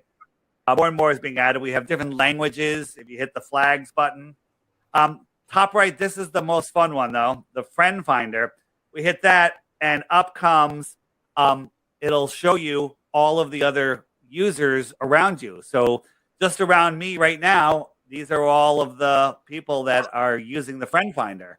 And I could literally tap on a dot and I could pull up the person's name, look at their profile. I could send them a message. I could say, all right, you know what? I want to do 50 kilometers. And so within 50 kilometers, I have 477 people. I could send a message. Hey, I'm having a meetup at Rico's Bar and Grill Saturday, 4 p.m. And bam, I just invited 477 people in one fell swoop. In the friend finder, you can go to the messaging section, and there's groups. You can join. There's all of these groups. You can join a group. You can create your own group, and then you go to your messages. And I can go like, this is the beta test group. And I'll even start a call. I'm going to ruin the magic for you. And here I am. And I just started the call. And so if anybody is paying attention, they'll jump on the call in a minute, and we can have a group video call. And some of the conversations that go on there are amazing. Like I jumped on with these guys from all over the world. We're talking. And what are they talking about? They're talking about all different stuff. And people just jump on while they're driving in their car, truck drivers. Or just people that just want to talk about a specific thing. There's the THC group, the Truthers Hour of Comedy. We did a live one. Here's Lowry. Lowry, what's up? I'm on a show. I can't hear you.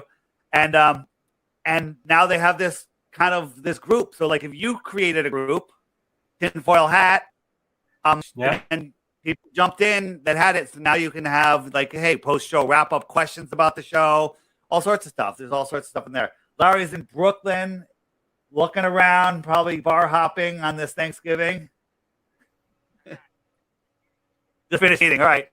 A little test for joining.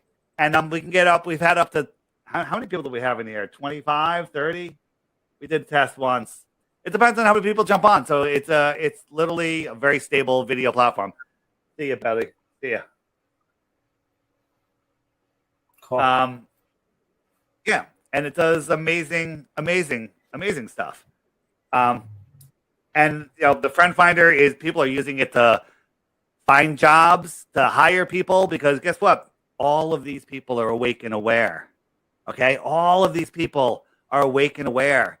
I'd rather hire any one of these than anybody I could find somewhere else. But people are using it for a dating site because guess what? These are all attractive, awake, aware people. All right, so you have more in common with one of these blue dots than any dating site can put you together with. So it's a way to bring people together. So it asks for a referral code. Okay, so referral code. Hold on. A referral code is if somebody like in my app. Don't go past screen. If I click right here, this is my referral area, and it shows you that I have 41 people. Don't use my code. You're going to use code Lowry, Lowry. That was who jumped on. We'll give him the referral point. Okay, Lowry. All right, and so now he just got a referral. And what are the referrals good for? Well, one, everyone likes waking up flat Earth, waking up people to flat Earth. Okay, and so that's just a good thing. But in the app's $3. But if you want to send messages to somebody or read messages from people or use the profile section, you have to be a subscriber. And the subscription, ready? It's $11 a year. Okay, nothing. You bought me a margarita. You forgot to tip the bartender. But if you don't want to pay the $11, you can get in 11 referral points, and that pays for the year. So all you get to do is tell 11 people about the app. They use your referral code. You have 11, cash them in, and now you've bought a subscription for a year. So that's the app in a nutshell. But the app shows you, if you go to the images section, I hit the colorful wheel, and here are images. Like you're talking to somebody like, yeah, we went to the moon. You're like, oh, we went to the moon in this thing. And you can text these pictures, you can email them, you can save them, you can show people. Look at this. This is a spaceship. Are you freaking kidding me? Look at this stuff. This is like a homeless tweaker shelter, right? This is nonsense. And they want us to believe that this thing landed on the moon with two guys in golf clubs and a dune buggy. Okay, in it. So you know what? That just made me think of something else that kind of hurts my brain. Neil Armstrong, first man on the moon. Who filmed that? Was filming that? Yeah. I mean, right. That is one thing that kind of blows my mind. What if the world was set up like this? We live here. Here's Antarctica, and there's more. What's out here? What's out here? Okay. Mm-hmm. This is the map I like the best, right? We live. I've looked in. We live here. Right. This is our pond with different rings. There might be 3 suns, 1 sun, 2 suns, and 3 suns. They go around. But then here are other pieces of the planets. Okay. Other worlds right here, just thousands of miles away, not incomprehensible, impossible light years. Okay. Where's the artist here getting the source of information to think that? Here's the question. This is a book. If you go to the book section and scroll down, it's the navigator who crossed the ice wall. Short book, great book. There's 3 of them. I just got the other 2, and I haven't read them yet. But it's an amazing story. Whether it's real or not, can't tell you, but it makes a lot of sense. Basically, it takes Star Wars and puts it here in a physically possible world where there is conflicts between these puddles. There is a federation of planets, pieces of the plane. And there's people that do travel in between them, and there's hostile areas and not hostile areas and safe lands and all sorts of stuff. But one of the things they said in the book is that every human has this connection to the source. And if they're connected to the source, they become very powerful. The more connected they are. Well, the source, what does that sound like? The force. Mm-hmm. Like they're telling us truth. Source is the force from Star Wars. And and traveling in between these intergalactic or plane, whatever the word, across the plane, that is physically possible. Going to, a space vacuum in the middle of nowhere. In a space vacuum to distant planets is just ridiculous. Our closest planet is 25 trillion miles away. You can't fathom that distance. And then that would make traveling all that in the outer space. So if you're traveling at 100,000 miles an hour, it would take you 28,000 years to get to the closest star. Okay. And the other ones are magnitudes farther. Or if there are more lands, which I personally think there are, but we just want the right to go out there, or you can just travel to these ponds. This might be, what is this, 100, 200,000 miles, maybe 300,000 miles. I mean, that's like a light second. They're talking light years, nonsense.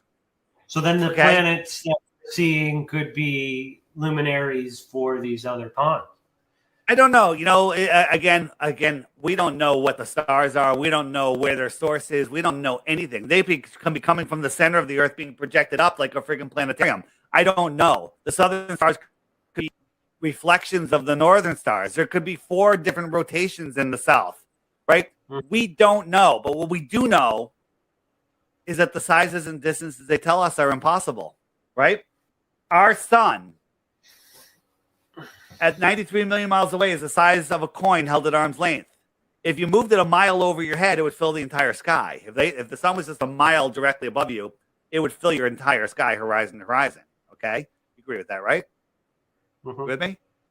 So we move it 93 million miles away, it's the size of a coin. So it went from the entire sky to the size of a coin. If I doubled the distance, how much smaller would it get?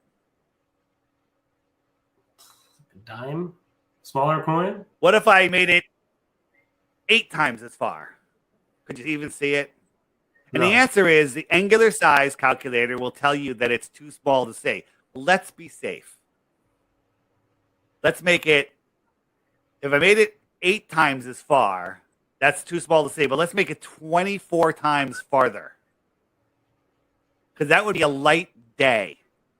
Because 8 times as far is a light hour, right? Because the sun is 8 light minutes away. So 8 times 8 is 64. We'll call that a light hour. 24 times farther than that impossible distance is 1 light day. Okay. Now they tell us our sun is 400 times bigger and 400 times farther than the moon. That's why they look like they're the same size, or maybe they're just the same size, right?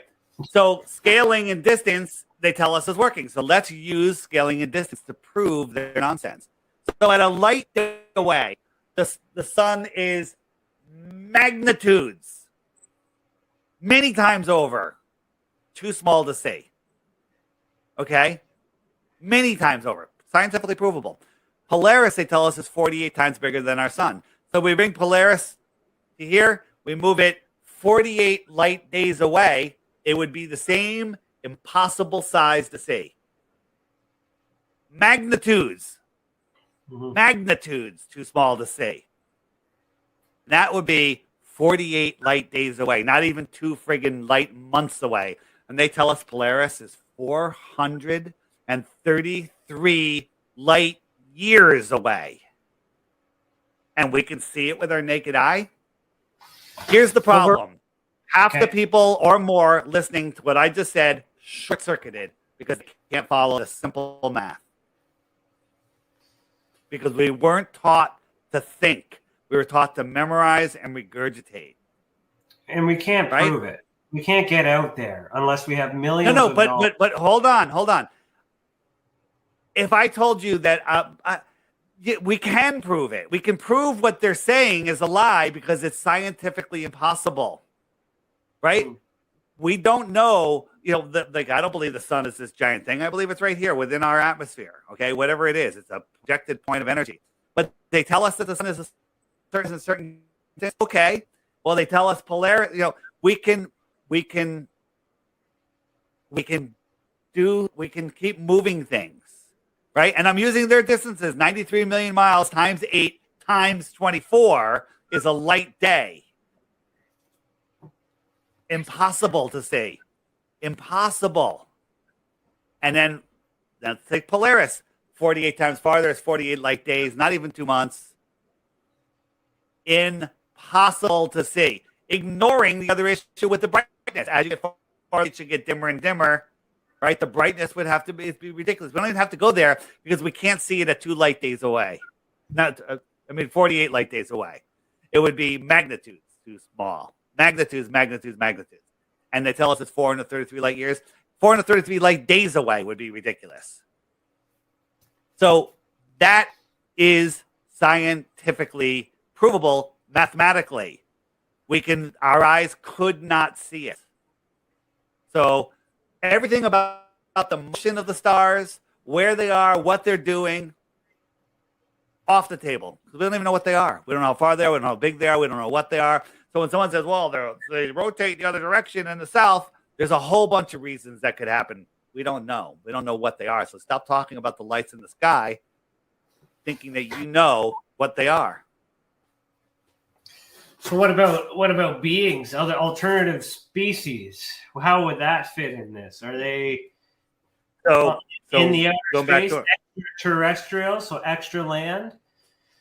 Extra land, extraterrestrial. Look, if somebody came to visit us from here, they might be considered an extra terra, extra land, extra territory, an extraterrestrial from where? The outer space, coming to the inner space. They can come here, they can abduct you, they can anally probe you, and make back to the inner worlds. Okay? Yeah. And then that, right? is that a black sun that I saw in that? Was that a black object? This one. So who knows, like, where these maps came from? But this got a black sun, and it's got some weird stuff in it. Some very interesting stuff. The Summer's Gate, very interesting. Maybe that's why they're trying to avoid global warming, because maybe this is when this gate opens up during the long scale, what they call the summer, where we might be in the summer right now. The world might be in the summer season. I don't know, but we want the right to explore. We want the right to explore our world. We want the technology that they're hiding from us, right? Mm-hmm. Right? Airships. They took airships away. They demonized hydrogen, and NASA controls all the helium in the world. Right? Yeah, they need it for all their satellites. Yeah. Yeah, they do. Exactly. So the app does all of that and much more. And everything can be found at flatearthdave.com, right? Be careful. There's a lot of people go to the Android store, and there's a bunch of anti-flat earthers that they tried to do what my app did, but they're so far behind. But it just leads you to nonsense information, and it has the same name. Just go to flatearthdave.com, click the link at the top, the big banner, and then you'll get the right app. And make sure you use what's your referral code?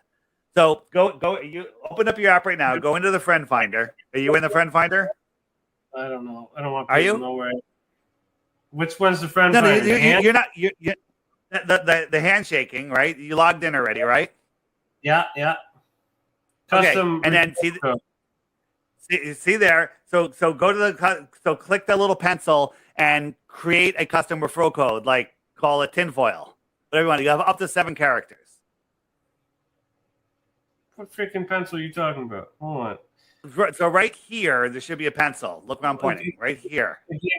Give me a pop-up. Custom referral code. Yeah. So now type it in. You have up to 7 characters. So type in. How about TinFoil? One word. Or whatever you want to call it. You can make it 2 letters. I'll figure it out. I'll figure it out later. I was just going to say, tell people now, so anyone that's downloaded the app can use your referral code. Well, I'm having a hard time. Oh. You can't so I press the hands. I press the shaking hands. Yeah. And then it brings up register to use friend finder. So I have to register. All right. So you have to just put an email and a password. No personal information, just an email and password. You can even make up an email address, but don't forget your password if you do that. Yeah, okay. I'm just going to use the standard one. All right, and then once you're logged in, you can click the button right here, and then customize your referral code. Or anybody downloading it, just use code DITRH, deep inside the rabbit hole, DITRH. Since you're being a little slow on putting yours together, I will steal your referrals. Okay, well, go ahead. Yeah, I'm getting there. Shout out to Oxbow Spirit in the chat. Thanks for coming. I haven't been watching the chat. Is everyone behaving in there? Any people freaking out that I'm trying to steal their ball away? I have you full screen, so I had Cece manage the chat. So we'll see what. Right. Okay, now what happens. Please fill up to the details. So I can make a username. I make a username, and you can change that at any time, but it's best just to pick one. You can put your name, tinfoil hat, whatever you want. I'm gonna call it the Experiencer Support Association because that's what we are. That's a really long name. Yeah. Call it whatever you want. Okay. I don't think there's a limit on the name. Nope, it took it. Okay, and now click out of that, and then click button on the top left, on the middle button on the top, right here. This button. The orange. Okay, I see it. I got a referral code. They are. Number. So Hit. click the pencil next to it. You can change it once. So make it something that's easy to spell, that people will remember, that you'll remember. Like, oh, use my referral code, TinFoil. Yeah, it's actually going to be TESA, TESA, the Experience Your Support Association. TESA. There you go, right That's there. TESA. Let me go. I'm on it. All right, I'm on it. TESA. So someone that, if you download the app, make sure you put TESA when it asks you for a referral code. Okay. I'll have fun with And this. these referral codes can be traded in for sins when you're at the pearly gates. Just another benefit. Another benefit. Yeah.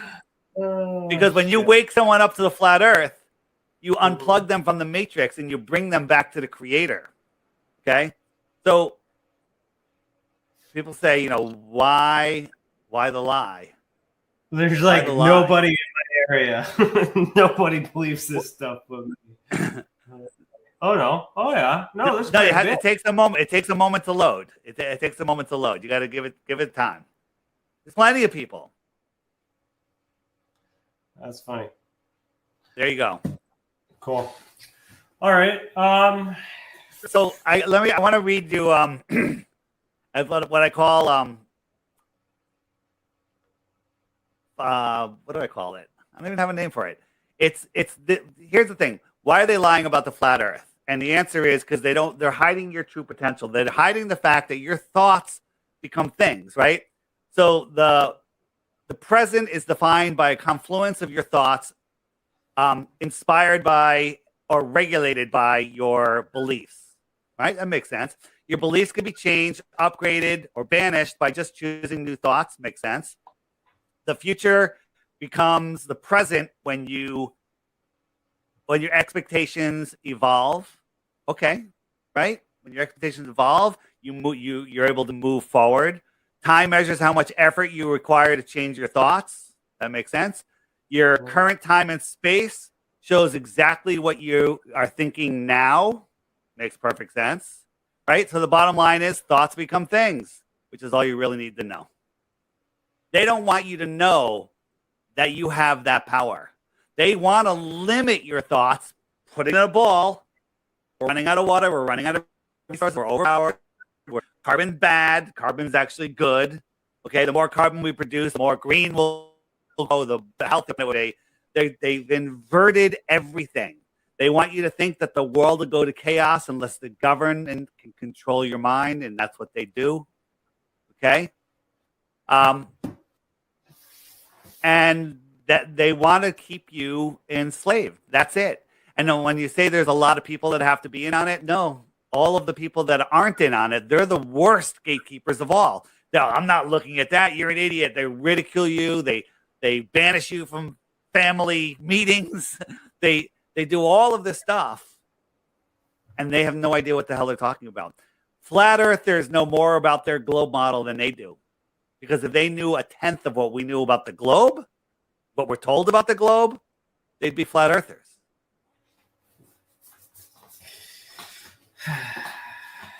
Yeah, I guess. That's hard. I can't go back. No, you're not going back. And you don't want to go back. But I mean, it doesn't mean I actually believe this stuff either. But it's not about believing. So here's the thing. Hold on. Where I'm at is I don't believe what I'm being told. I don't know what is real outside of what we're being told, but I am pretty well convinced that it's not the truth. And then that doesn't mean the earth is flat. It just means I don't trust. Is the earth a globe floating through infinite space?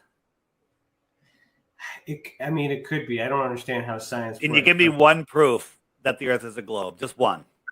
I can't. You can't because there aren't any. There are no proofs. Okay. So the reason that they lie is because it's for a legal reason, right? There's divine law, which is the law of God. There's common law, which is the law of the land. There's statute law or admiral maritime law, which is the law of the sea or man's law, right? That's what the court systems use. Okay? They have to convince you that you're not divine, that you're not in a divine world in order to take this away from you. Because if they get you down here, then you have to abide by their rules. Okay? Right. But divine law is above the law of the land. Okay? But these two are where you live. But if you let them convince you you're on a spinning ball flying the godless universe, they can trick you out of all of this. And they could say, oh, we'll give you your rights. Nobody grants you rights. You have divine rights. Mm-hmm. When you say, I believe it's a ball, come up with one reason. And you can't. Because if you did, you'd win 3 Bitcoins, by the way.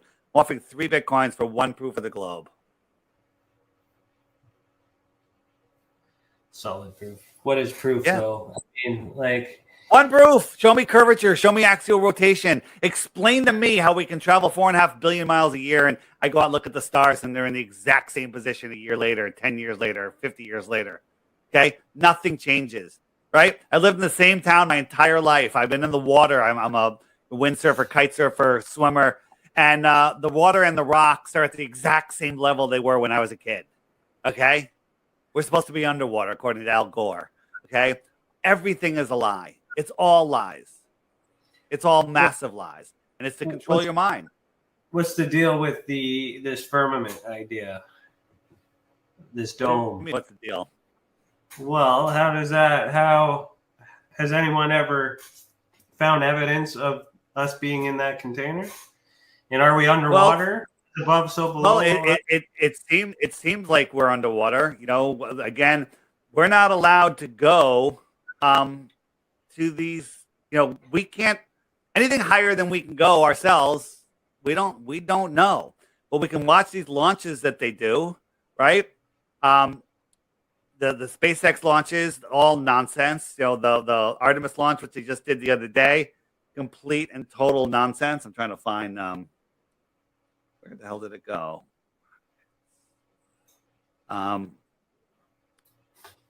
You know about the where is it? Oh, here it is. So you know about the Go Fast rocket? Red Bull. You know what? It went up 72 miles, and all of a sudden it went kerplunk, and it went into something. It stopped spinning, and it stopped the forward motion. It went into a thicker medium. What is that? I don't know. Was it water? I don't know if it was that thick. Okay, but it did this weird thing. It was floating in a weird way. But one thing that happened, which is very interesting, when it rolled on its side, all of a sudden you could see the moon, which is right there. That's the moon. Look at the horizon. That's the moon. Mm-hmm. So if we go and look, it took off in Arizona. The moon was over Australia. Doesn't work on a ball.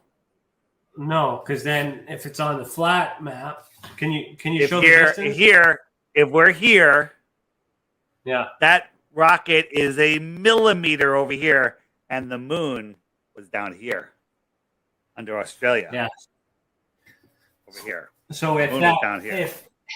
if I'll show you here. So if it was flat, then when it came up, then it's just like it's right there. It's directly. It's a shorter distance.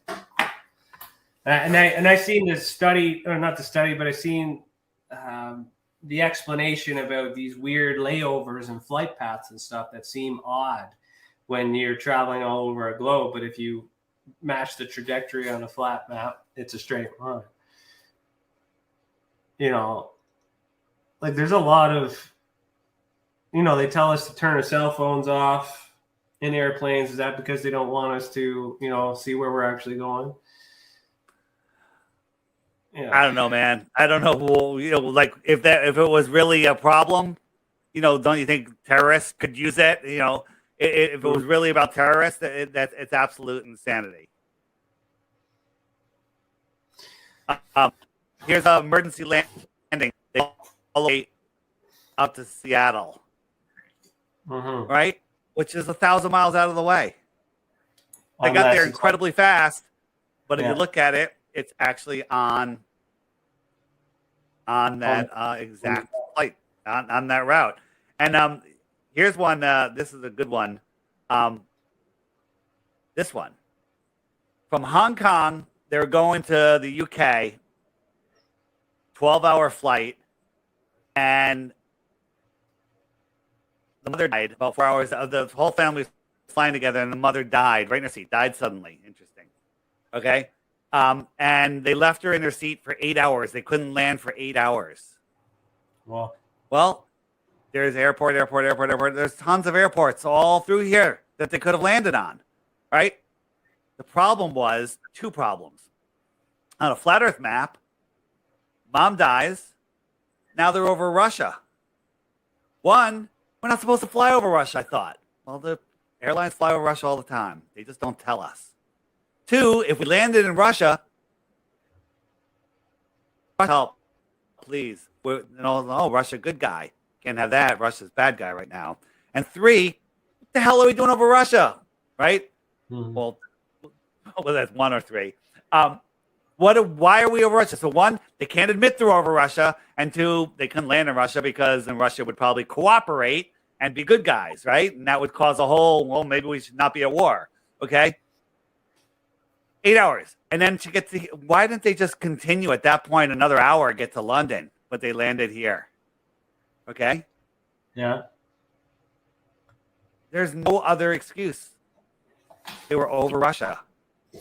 You made me think of something that I don't know if it's connected to flat Earth, but it's in that whole lie thing, because Russia, and we talked about mudslides or mud floods, and then Tartaria was a lot of the images that I was showing at the beginning. Is there any connection to that, with that secret being this free energy and all that other stuff? But that's closer to the center of the Earth than the ice wall, but we can't touch the center of the Earth either. There's mud going on right now in Australia. I don't know what's going on. So there's no question that there was mud floods. Was there a worldwide mud flood at the same time? What caused it? When did it happen? I couldn't answer any of those questions. But there's mud flood buildings here in Connecticut, in New York, and they're happening right now in Australia and in India. There's Pakistan. Crazy mud floods are going on right now. But they're not showing any of that. Let me show you one more emergency landing. This one. Flying from New York to Auckland, New Zealand. Emergency happened here. They went to Fiji. This is huge distance. Why didn't they continue here? It's arguably the same distance, if not closer. Okay? Yeah. But when we look at it on a flat Earth map, bam, Fiji. Right there. So emergency happened here. It landed in Fiji. Mm-hmm. So the pilots, but then see, the pilots know. And I've seen some videos. A lot of pilots know. A lot of pilots don't know. They're just told where to land, and they're not. They're like, oh, this is where they want us to land. They're not getting out a map. They're not looking at it. They're looking at the actual airline map that I showed you, right? Mm-hmm. They're looking at this map, right? They're looking at this map, so it makes perfect sense to them. They're not comparing it. No one's got a globe and go, this doesn't work on a globe. This is what they're using. And that's why they're not even questioning it. Look, bam, right there. They're just going like this. They don't see it. They don't understand that this doesn't match a globe. And lots of them do. And they tell us, the Qantas pilots tell us, they're not allowed to talk about it because they'll lose their jobs. They have to feed their families. So they don't talk about it other than amongst themselves. Mm-hmm. So when they go up with stuff, I mean, that's the other thing too, is like you would think they would come out and then curve, and then I don't know, unless the Earth is a lot bigger than they tell us, then the globe thing could be possible. But that doesn't work. There is no curvature. You can't stick. There's no people antipodal to us, right? I have to believe that up is down for someone in Australia, where down is down. Down is down for everybody. Okay, and down is this way. everybody too. South is away from south is in different directions. That's south, that's south, that's south, Yeah. and that's south. Okay, Yeah. south is every direction away from the center. Here's the North Pole. Mm-hmm. South is this way. South is this way. South is this way. South is this way. South every direction. If I'm going north, north, north, north, north, north, south. If I'm going west, I'm going south. If I'm going east, I'm going south. West is a circle. Now that's west, right? East is a circle. 90 degrees on my compass will take me right back to where I started from because my needle always has to point towards the north. So 90 degrees is a circle. 90 degrees is 270 is a circle. South is south. South is south. South is with my back to the north. And once you understand that, in the app, hit the frequently asked question, what about circumnavigation? Watch those videos. In the app, what about seasons? Watch those videos. Ships over the horizon, watch those videos. Why the lie? Watch those videos. Watch them all. And then you'll know. And if you really want to have some fun, turn off Netflix, hit the web button, scroll down, and hit this button right here, Flat Earth Videos, FE Movies. Full-length features from just under an hour to hour and a half, some of them. Blow your mind. You can watch all of them and then watch them again, okay? And then you'll know, right? Then you'll know, right? This is all the work's been done for you, right? You want to be lazy? It's all done for you. It's all organized here. The videos are put together. The research has been done. In the frequently asked questions, you say, go to Antarctica. What about the 24-hour sun? Watch the videos there. Watch the video called Sorry, Antarctica's Closed to understand why Antarctica's closed or how they did it. Okay? People think, oh, you can go to Antarctica. No, you can't. You can go to the edge, get a little tour of the penguins and some ice. That's it. No independent exploration of Antarctica. Why isn't ExxonMobil going, let us go to Antarctica and get oil and gas and, coal and uranium? But they don't. And no one questions. They're not even allowed to question it until the year 2041. So some of the settings you got on here too. You got to set up like a clock too. You have the zodiacs.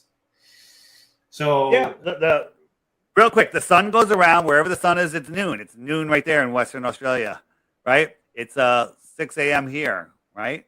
Sun's coming around, and when it's here, I'm over here, right? Eastern time zone, and the sun will be rising. My sun's coming up here, right? Sunrise right around now. And my buddies on the West Coast, it's still not sunrise yet. They got to wait another 3 hours. It comes around. So the sun keeps track of the hours and the days, right? It laps the moon. The moon's a new moon right now, but the moon will be coming out from underneath it. It laps the moon every 28 days. So the moon keeps track of the weeks and the months. There used to be 28 months. Not 13 months of 28 days. Sorry, 13 months, 28 days. And then if I turn on the stars lap the sun once a year.